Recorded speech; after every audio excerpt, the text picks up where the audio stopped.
Nungsiruba thamoisina iral oire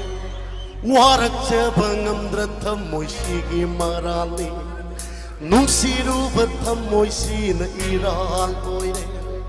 warakchaba ngamdra thamoisigi marali Lanjure ai nangon lanjure Saibiramu ai bunak chilpinama mapokare takmi oina pokara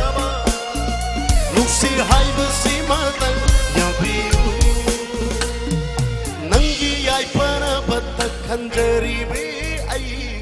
Panggal son binupigi mapuksina Nangi ay para batak khandari be ay Panggal son binupigi mapuksina Nang napiri ba awa pasekarino Magtraba ay Ikut magtamu batay sindare Lamang nare di pun silang yay sida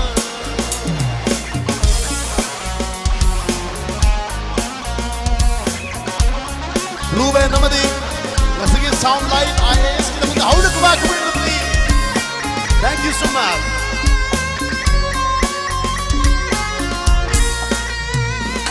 May sakang na ba Nusibani khangjai wathok jauna ba pamjabani yajai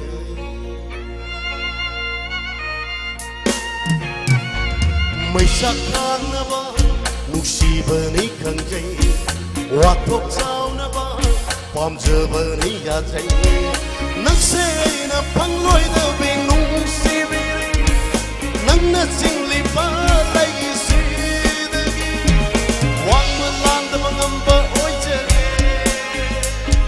Nusi wasak nak pengamdari Lanjuri ay nangon da lanjari Say binamu ay bunak chilpina Mapok taret lakni oy na pokarama Nusi hay basi matang yabiyo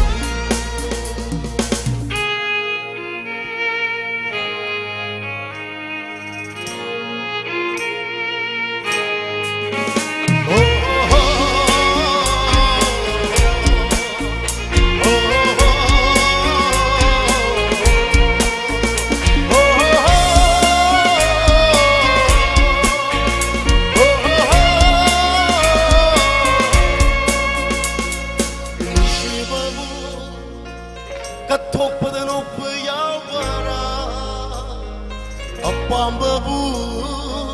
kalak tabakan nalai bara Nusibabu katok padanok puyaw bara Apambabu kalak tabakan nalai bara Humna magsethado lani nang kitama Pangloy da panusi panahera nusi Yaroy kawa mapamdaraw hena kalli Ay di mapuksi magipirang kang laro Niyo'y bagi mapuktarit na kaibado Tasing naman layram labatay pagpansida Ngay siram ge matang mapuk amara Tambiram mo Hagcang dadakam ama Matang mapuk tanang ay kang nanabang Waraw reno handaki mapuk si mali Lanjuri ay nangon na lanjari Say binamu ay munat chilpina Mapuk taret lakni oy na puk tarama Nusi hay basi matang Yabi